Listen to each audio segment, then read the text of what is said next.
गुरु प्यारी साध संगत जी, प्रेम से कहना धन निरंकार जी। आशा करती हूँ सद्गुरु माता जी की कृपा से आप सभी अच्छे होंगे। आज मैं आप सभी के लिए एक नई साखी लेकर आई हूँ।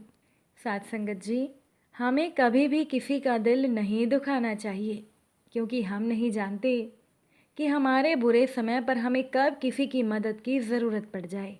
साखी का विषय यही है। चलिए सुनते हैं आज की ये साखी।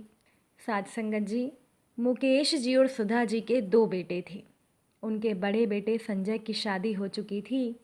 संजय अपनी पत्नी के साथ दूसरे शहर में रहता था और अब मुकेश जी और सुधा जी अपने छोटे बेटे विजय की शादी करना चाहते थे। एक दिन सुबह के समय मुकेश जी जब सैर करके घर में आए तो उन्होंने देखा कि उनकी पत्नी ने अभी तक नाश्ता नहीं बनाया था। मुकेश जी अपने कमरे में पहुंचे तो उन्होंने देखा कि उनकी पत्नी सुधा जी गुस्से में बैठी हुई हैं। मुकेश जी ने पत्नी को समझाने की कोशिश करते हुए कहा, देखो सुधा, तुम्हें इतना लालच किस चीज़ का है? हमारे पास भगवान का दिया हुआ सब कुछ है। मैं मानता हूँ कि तुम्हारी सहेली की बेटी बहुत बड़ी कंपनी में काम करती है, लेकिन मैंने कुछ लोगों से पता कराया है, वो लड़की घर गृहस्थी संभालने में बिल्कुल भी रुचि नहीं रखती और उसका चरित्र भी अच्छा नहीं है। मुझे तो ये डर है कि अगर शादी के बाद उसने हमारे बेटे को हमसे दूर कर दिया तो हम कैसे जिएंगे। वैसे ही तुम्हारी बड़ी बहू मीनाक्षी अपने पति को लेकर अलग हो चुकी है। उसे भी अपनी आज़ादी प्यारी है, तो वो भी वापस यहाँ पर हमारे साथ आकर रहने नहीं वाले। तो खुद ही सोचो, क्या बुढ़ापे में मैं और तुम अकेले रहेंगे? ये सुनकर सुधा जी कहने लगी, अरे, जो मेरी सहेली की बेटी है वो इसी शहर में काम करती है, तो वो हमारे ही साथ रहेगी। और फिर आप मेरी पसंद की लड़की को इस घर की बहू क्यों नहीं बनाना चाहते? मुकेश जी गंभीर होकर बोले, तुम्हारी पसंद से ही हम अपनी बड़ी बहू मीनाक्षी को लेकर आए थे, लेकिन तुम खुद ही देख रही हो कि क्या हुआ। शुरुआत में तो सब ठीक रहा, लेकिन बाद में वो बहाने बनाकर अपने पति को यहाँ से लेकर चली गई ना। इस बात पर सुधा जी को गुस्सा आ गया, क्योंकि अपनी पसंद से लाई हुई बहू में वो कोई भी कमी नहीं निकालना चाहती और ना ही वो उसके बारे में कोई बुराई सुनना चाहती थी। इसीलिए सुधा जी ने सफाई देते हुए कह दिया कि वो तो संजय का ट्रांसफ़र हो गया तो मीनाक्षी भी उसके साथ ही जाएगी ना। मुकेश जी ने कहा, अच्छे से पता है मुझे कि संजय ने अपना ट्रांसफ़र क्यों करवाया था। अगर उसकी पत्नी मीनाक्षी ज़िद ना पकड़ कर बैठती तो वो ट्रांसफ़र कभी करवाता ही ना। सुधा जी कहने लगी, आप ज़्यादा सोचते हैं, इस ट्रांसफ़र से उसका प्रमोशन भी तो हुआ है ना। मुकेश जी को गुस्सा आ गया और वो बोल पड़े, उसके प्रमोशन से तुम्हें क्या फ़ायदा हुआ? क्या उसने एक भी रुपया तुम्हें दिया है जो तुम इतना खुश हो रही हो? और फिर मुझे इन सभी चीज़ों से कोई लेना देना नहीं है। वो हमारे बच्चे हैं, जिसकी जैसी मर्जी वो वैसे ही रहे।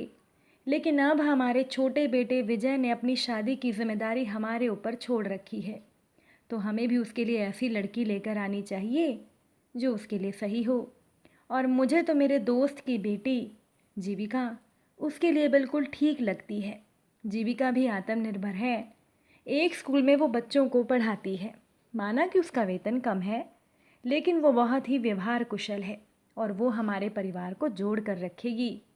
अब मुकेश जी और सुधा जी दोनों अपनी अपनी बात पर अड़ गए, लेकिन विजय ने भी अपने पिता की पसंद को ही पसंद किया था, तो मजबूरन सुधा जी को भी विजय की शादी जीविका से ही करवानी पड़ी। लेकिन सुधा जी अपनी बहू जीविका से खुश नहीं थी। वो अपने पति का गुस्सा अपनी बहू पर निकालती थी। अब सुधा जी के पति मुकेश जी तो बहू से बहुत प्यार रखते थे, लेकिन सुधा जी हमेशा जीविका से नाराज ही रहती थी। जीविका ने घर में आते ही घर गृहस्थी की सारी जिम्मेदारियां उठा ली थी। इसके साथ ही वो स्कूल में पढ़ाती भी थी। इसके बावजूद जीविका ने सुधा जी को भरपूर आराम देना शुरू कर दिया था और इसी वजह से अब सुधा जी को समय मिलने लगा था। तो वो कभी अपनी सहेलियों के साथ घूमने चली जाती, तो कभी मोहल्ले में बैठकर खूब बातें किया करती थी, लेकिन फिर भी वो जीविका से खुश नहीं रहती थी। एक दिन जीविका ने अपनी सास की पसंद का गाजर का हलवा बनाया, तो वो खुद को रोक नहीं पाई और खुद वो गर्मा गर्म हलवा लेकर सास के कमरे में पहुंच गई। तब सुधा जी नाराज़ होकर कहने लगी, मैंने तुमसे कितनी बार कहा है कि इस तरह से तुम मेरे कमरे में मत आया करो। अगर तुमने हलवा बनाया था तो विजय के हाथ भेज देती। तुम्हें मेरे कमरे में आने की क्या ज़रूरत थी। जीविका बहुत खुशी से आई थी, लेकिन उसका सारा उत्साह एक पल में ही ख़त्म हो गया। वो पलके झुकाए अपनी सास के सामने ही खड़ी रही तो सुधा जी ने कठोरता से मुंह फेर लिया। फिर जीविका ने धीरे से कहा, माँ जी आप मुझसे नाराज़ हैं तो उसका गुस्सा इस हलवे पर क्यों निकाल रही हैं। इस तरह से मुंह फेर कर अन्न का अपमान मत करिए। सुधा जी कहने लगी, अब बस कर, बड़ी आई मुझे ज्ञान का पाठ पढ़ाने वाली, जा जाकर अपना काम कर। जीविका खामोशी से सर झुकाकर उनके कमरे से बाहर निकल गई। जब वो चली गई तो सुधा जी ने खाने की थाली की ओर देखा तो सुधा जी को गाजर का हलवा खाने का बहुत मन कर रहा था। उसकी खुशबू लेकर देखा तो उन्हें वो बहुत ही स्वादिष्ट लगा। सुधा जी उठकर कमरे के दरवाजे तक आई। उन्होंने देखा कि उनकी बहू कहीं दिख नहीं रही थी। उसके बाद वो कमरे में वापस आई और खुश होकर गाजर का हलवा खाने लगी। हलवा सच में बहुत अच्छा बना था, लेकिन वो जीविका की तारीफ़ में कुछ बोल नहीं पाई। ऐसा लग रहा था जैसे बहू की तारीफ़ करके वो छोटी हो जाएंगी। साथ संगत जी, जो लोग किसी के लिए कुछ अच्छा करते हैं, अगर बदले में उनकी तारीफ़ कर दी जाए तो अच्छा करने वालों का तो दिन ही बन जाता है।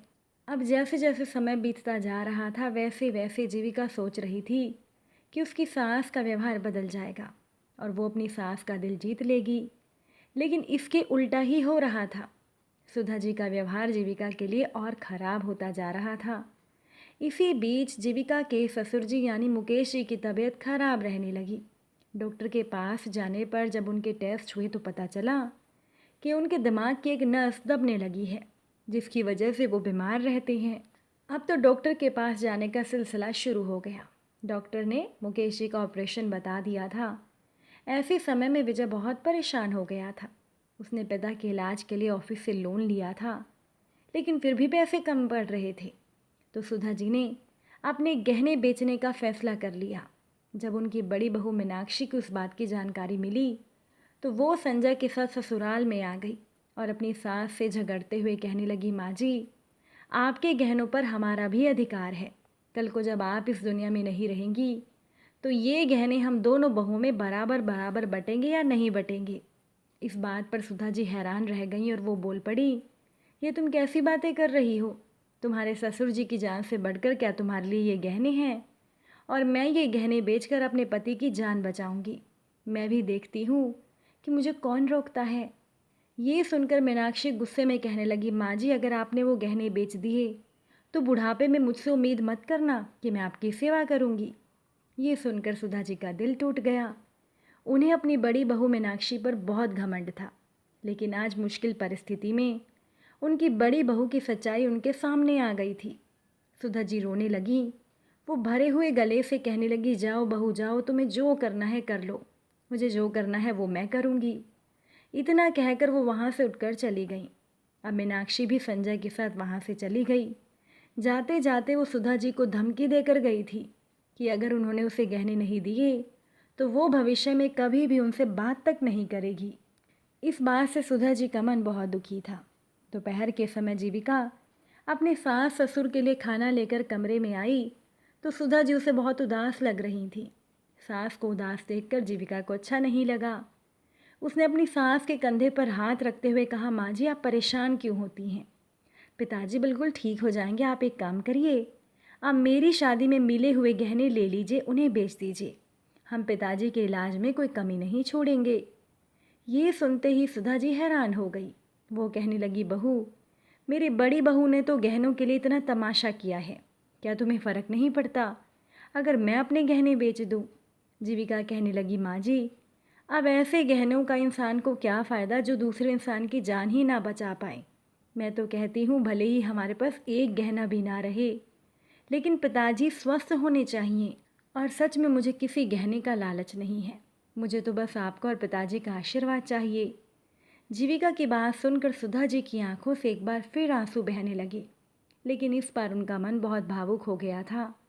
और ये आंसू दुख के नहीं बल्कि खुशी के आंसू थे कि भले ही उनकी बड़ी बहू उन्हें दुत्कार कर चली गई थी, लेकिन वो बहू जिसे वो पसंद तक नहीं करती थी, वो बहू आज उनका साथ दे रही थी। उन्होंने तो बस जीविका के आगे हाथ जोड़कर कहा, बहू, मैंने तुम्हारे साथ हमेशा बुरा व्यवहार किया, लेकिन आज मेरे मुश्किल हालात में तुम मेरे साथ खड़ी हो। मुझे माफ़ करना, मैं तुम्हें पहचान नहीं पाई। जीविका झट से अपनी सास के गले से लग गई, क्योंकि वो भी सास की बातों को सुनकर भावुक हो गई थी। साथ संगत जी, जीविका इतने दिनों से अपनी सास के दिल में जगह बनाने की कोशिश कर रही थी, और आज अपनी सास की बातें सुनकर जीविका को ऐसा लग रहा था जैसे वो सास के दिल में जगह बनाने में कामयाब हो गई हो। सुधा जी को भी अब अपनी बड़ी बहू की नाराज़गी से कोई फ़र्क पड़ने वाला नहीं था, क्योंकि उनकी देखभाल करने के लिए, उनका साथ देने के लिए छोटी बहू ही काफ़ी थी। दोनों ने मिलकर मुकेश जी की अच्छे से देखभाल की। उनके इलाज के लिए सुधा जी ने गहने बेच दिए, जीविका ने भी कुछ गहने बेच दिए थे। लेकिन धीरे धीरे मुकेश जी के स्वास्थ्य में सुधार होने लगा और अब घर परिवार में सभी खुश रहने लगे थे।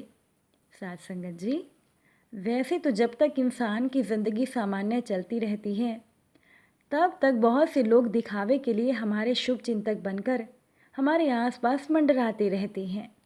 लेकिन अच्छे लोगों की पहचान तो बुरे वक्त में ही होती है। सुधा जी हमेशा अपनी बड़ी बहू मीनाक्षी को ही अच्छा समझती आई थी, लेकिन जब मुश्किल हालात आए तो उनकी उसी बड़ी बहू ने उनका दिल तोड़ कर रख दिया था। और जिस बहू को वो पल पल रुलाती रही थी, वो बहू उनकी मुश्किल में उनके साथ खड़ी थी। इसीलिए तो कहते हैं कि जब किसी का अच्छा वक्त चल रहा होता है, तब जानबूझकर भी किसी का दिल नहीं दुखाना चाहिए, क्योंकि ये ज़िंदगी इंसान को कब किस मोड़ पर ले आए कोई कहा नहीं जा सकता, और कब कोई इंसान किसी के काम आ जाए ये भी हमें पता नहीं होता।